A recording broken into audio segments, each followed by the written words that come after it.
is we are introducing critical things, ठीक है.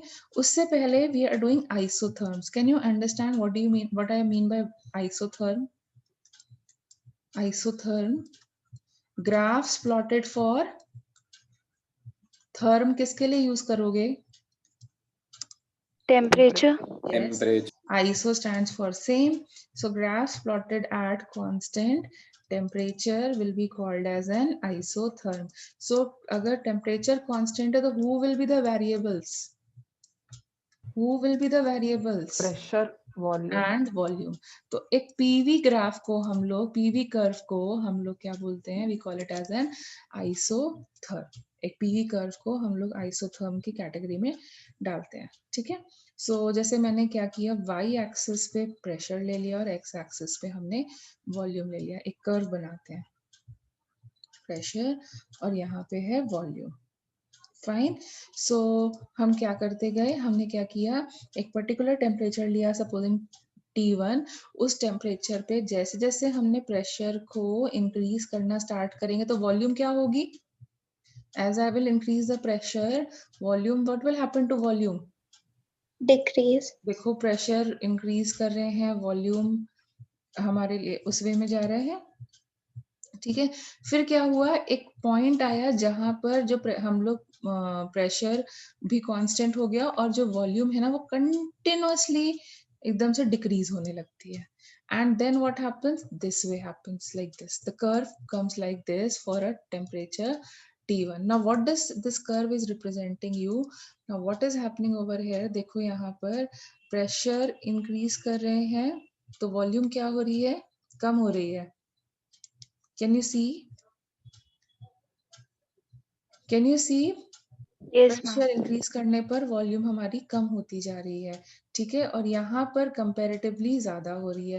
तो ये जो फेज है एक्चुअली यहाँ पर क्या हो रहा था, यहाँ पर ये लिक्विड में कन्वर्ट हो गई है. इसीलिए देखो प्रेशर मतलब इतना ज्यादा प्रेशर चेंज करने पर इतना माइनर सा लिक्विड वॉल्यूम में चेंज आया.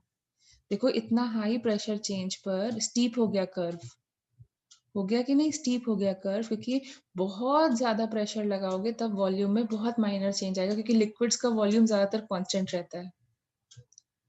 Can you get my point? ये बात फिर से बता दीजिए मैम. लिक्विड्स को कंप्रेस कर सकते हो क्या इजीली?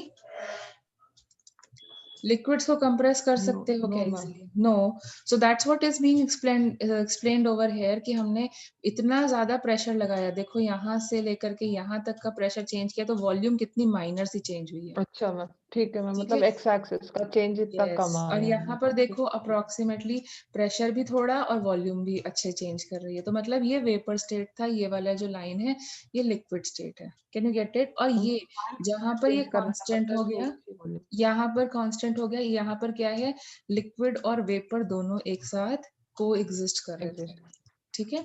अब हमने क्या किया, टेम्परेचर को इंक्रीज किया, थोड़ा सा टेम्परेचर इंक्रीज किया तो हमने देखा फिर से यही चीज फॉलो होगा, मतलब यही चीज वापस से फॉलो होगा सेम वे में. Let me do it in proper manner, क्योंकि मैंने बार बार देखा मेरा डायग्राम अच्छा नहीं बनता था अदरवाइज.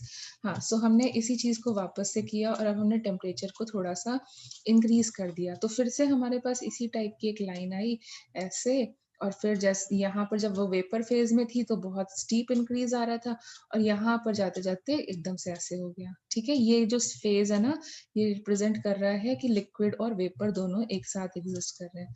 तो हमने क्या किया, जैसे जैसे हम टेम्परेचर इंक्रीज करते जा रहे थे हम ये देख रहे थे कि जहाँ पर ये लिक्विड और वेपर स्टेट एक साथ एग्जिस्ट करते हैं, ये वाला पोर्शन, ये जो पोर्शन है, ये जो स्ट्रेट लाइन आ रही है, ये horizontal line parallel to Y X axis you are seeing, that is decreasing.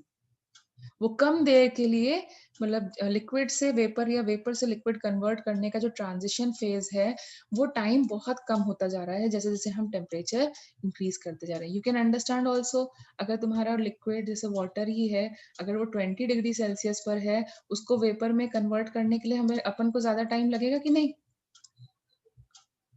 और अगर वो 90 डिग्री सेल्सियस पर है तो क्या होगा, जल्दी कन्वर्ट होगा या देर में कन्वर्ट होगा? जल्दी. जल्दी. तो ये देखो जैसे जैसे हम लोग टेम्परेचर इंक्रीज करते जा रहे थे हमारा जो ये हॉरिजॉन्टल पोर्शन है वो क्या हो रहा है, डिक्रीज कर रहा है या इंक्रीज कर रहा है? हम डिक्रीज कर रहे हैं। डिक्रीज हो धीरे रहा है। धीरे धीरे धीरे डिक्रीज हो रहा है। और T4 पे देखो एक सेकंड के लिए सिर्फ वो लिक्विड में रहता है और उसके बाद वो वापस से फटाफट वेपर में कन्वर्ट हो जाता है। देखो एक तरीके से T4 टेम्परेचर पे तो वो बहुत ही माइनर टाइम के लिए लिक्विड में कन्वर्ट हो पाता है। Can you see? Can you see? Yes ma'am. ठीक है, चलो मैं तुम्हारी और अच्छी बेटर अंडरस्टैंडिंग के लिए let us do it like this कि एट, देखो ऐसे लिख देते हैं, तो मैं इसको कर्व्स को डिवाइड कर देती हूँ। एट लो टेम्परेचर, जैसे कि हमने टेम्परेचर ले लिया T1, कौन सा कर्व रिप्रेजेंट कर रहा है? कर्व हम देखते हैं ABCD, कर्व ABCD। तो यहाँ पर क्या हो रहा है इस वाले कर्व में, एट दिस टेम्परेचर जैसे जैसे हम कर रहे हैं, एज प्रेशर इंक्रीज कर रहे हैं, वॉल्यूम ऑफ द कर्व क्या हो रही है? वॉल्यूम ऑफ द कर्व क्या हो रहा है? डिक्रीज हो रहा है। देखो जैसे जैसे हम प्रेशर इंक्रीज कर रहे हैं, वॉल्यूम भी डिक्रीज हो रहा है कि नहीं हो रहा है? CD पार्ट में देखो, जैसे जैसे मैंने प्रेशर बढ़ाया वॉल्यूम डिक्रीज हुआ कि नहीं? इन पार्ट CD चेक करो। Yes ma'am. ठीक है, फाइन। अब पार्ट C पे क्या हुआ? एट पॉइंट C क्या हुआ? लिक्विफैक्शन जो है स्टार्ट हो गया। पॉइंट C पर क्या हुआ? Liquefaction is started. At point C liquefaction is started. Fine. और स्टार्टेड मतलब क्या हो गया? क्या हो गया? प्रेशर हमारा चाहे फिर भी कांस्टेंट रहा, लेकिन वॉल्यूम देखो एकदम ड्रास्टिकली चेंज हुई कि नहीं? वॉल्यूम एकदम ड्रास्टिकली चेंज हुई। देखो C से B में फटाफट बहुत यस हाई मैम। चेंज आया कि नहीं आया? क्यों चेंज आया? क्योंकि liquids occupy lesser volume, liquids occupy lesser volume. Yes ma'am. Okay, volume decreases rapidly. Okay, and point B पे क्या हुआ? पॉइंट बी पे हमारी लोएस्ट वॉल्यूम आ रही है because all vapours are converted to liquid, to liquid. Can you follow it? All vapours are converted to liquid. और अगर हम फिर उसके बाद में क्या करते हैं? अगर हम प्रेशर को इंक्रीज करते हैं, वॉल्यूम डिक्रीजेस करती तो है, डिक्रीज बट निग्लेजिबली। क्यों निग्लेजिबल डिक्रीज आती है? क्यों निग्लेजिबल डिक्रीज आती है? Because liquids can not be compressed further. क्यों निग्लेजिबल डिक्रीज आ रही है? या फिर कर्व इतना स्टीप क्यों हो रहा है? ये हम देखो, अगर इसके बाद और करेंगे तो बस्ट हो जाएगा ना। सॉलिड कन्वर्ट हो जाएगा ना, बट ऐसी स्टेज आ नहीं पाती है, मतलब प्रैक्टिकली ऐसा होता नहीं है। ठीक है, हम लोग सिर्फ लिक्विड और वेपर फेज का कर्व बना रहे हैं अभी। Can you get it? Yes. ठीक है, फिर हम लोग जैसे टेम्परेचर, हम लोग प्रेशर बढ़ा, अगर हम टेम्परेचर बढ़ा दें एट हाई टेम्परेचर्स, तो जब टेम्परेचर हम लोग इंक्रीज कर रहे हैं तो क्या हो रहा है? जो थिकनेस है जहां पे लिक्विड और वेपर एक साथ एग्जिस्ट कर रहे हैं, वो क्या हो रही है? वो लाइन क्या हो रही है? जैसे जैसे हम टेम्परेचर को इंक्रीज कर रहे हैं, डिक्रीज। वो लाइन क्या हो रही है? वो विड्थ जो है, उसको विड्थ बोल लो या कुछ भी कह लो, वो क्या हो रही है? The width of the horizontal portion, width of the horizontal portion जो ये is represent, decreasing. yes it is decreasing, horizontal portion जो ये represent कर रहा है कि liquid और vapor एक साथ exist कर रहे हैं, co-existing, वो वाला वो जो बहुत कम portion, टाइम के लिए कर रहे yes हैं it ना। is decreasing। वो धीरे धीरे टाइम, जैसे जैसे टेम्परेचर बढ़ाते जा रहे हो, it is continuously decreasing. And there is a temperature at which ये जो हॉरिजॉन्टल पोर्शन है it is reduce to a point. See, इस टेम्परेचर पे T4 पे क्या हो रहा है? It is reduce to a point. Can you see? It is reduced, this horizontal portion is reduced to a point. Can you see this point? Yes. Yes ma'am. At temperature T4, this horizontal portion इतना continuous decrease हुआ कि ये it is reduced to a point, reduces to a point. तो ये temperature जहां पे ये horizontal portion जो होता है रिड्यूस होकर के एक पॉइंट के बराबर बचा रह जाता है, इसी टेम्परेचर को हम लोग क्या कहते हैं? This temperature is called as a critical temperature. Okay, and जो ये आइसोथर्म या ये जो कर्व बना हुआ है, इसको हम लोग क्या बोलेंगे?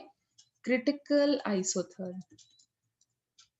अब बोलो क्रिटिकल टेम्परेचर क्या होता है? क्रिटिकल टेम्परेचर क्या होता है? वो टेम्परेचर जहां पे vapour plus horizontal liquid portion जो है वो क्या बचा रह जाए? हॉरिजॉन्टल एक पॉइंट के फॉर्म एक पॉइंट के बराबर बचा रह जाए। किसमें? आइसोथर्म्स में। Critical temperature. Can you get it? What is critical temperature? Ma'am मतलब कि उसका वेपर प्लस लिक्विड स्टेट जो है वो सिर्फ एक मोमेंट के लिए हो रहा है, मतलब Yes, एक I'll second. just tell you. I'll just explain you the physical significance later on. But in graph, is it clear? क्योंकि वो Yes, फिजिकल सिग्निफिकेंस तो तुम्हें इजीली समझ में आता है, लेकिन क्वेश्चन अगर ग्राफ में आ गया तो ग्राफ में समझ में आया। yes, ठीक है, Yes, ma'am. Get it? तो वो पोर्शन जहां पे वो एक छोटे से पॉइंट में कन्वर्ट हो जाए उसे हम बोलते हैं क्रिटिकल टेम्परेचर। अब इसको फिजिकल सिग्निफिकेंस में समझते हैं। तो क्रिटिकल टेम्परेचर क्या होता है, जिसको मैं टीसी से रिप्रेजेंट कर रही हूँ। ठीक है, तो क्रिटिकल टेम्परेचर क्या होता है? The maximum temperature. देखो, क्या तुम क्रिटिकल टेम्परेचर, अगर हम इसके ऊपर एक कर्व और बनाते हैं T5 के लिए, तो उसका तो बिल्कुल एक मतलब उसका कभी लिक्विड फेज आ पाएगा क्या? कभी वो इस लिक्विड फेज वाली चीज को टच कर पाएगा? मैम ये लिक्विड प्लस वेपर स्टेट है ना? हॉरिजॉन्टल पोर्शन जो है ये रिप्रेजेंट कर रहा है जब वो लिक्विड से वेपर में कन्वर्ट हो रहा है। तो एकदम से तो नहीं अच्छा, कन्वर्ट होता ना, पानी गर्म करते हो। वेपर से लिक्विड में ना मैम? हाँ, एकदम से तो नहीं कन्वर्ट होता ना, धीरे धीरे वो कन्वर्ट होता है। तो वो वही Yes, वो ट्रांजिशन फेज रिप्रेजेंट कर रहा है।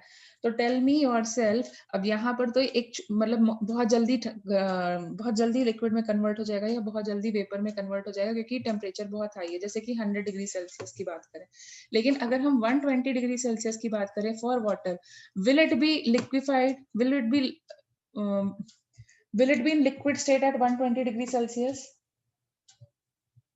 Water at 120 degrees Celsius, will it be at liquid state?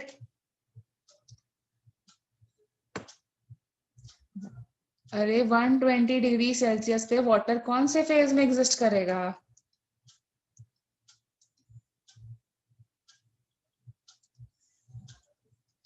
What is the boiling point of water? Am I connected? Can you listen? Yes, yes, ma'am. ma'am. Yes, ma'am. Okay, so मैं तुमको दोबारा से repeat करती हूँ what I was trying to tell you. Okay, and this is visible, like the screen is visible. No, ma'am. No, ma'am. Okay, let me share it again. Okay, let me share it again. Is it getting shared now? Yes, Yes, ma'am. ma'am. Yes.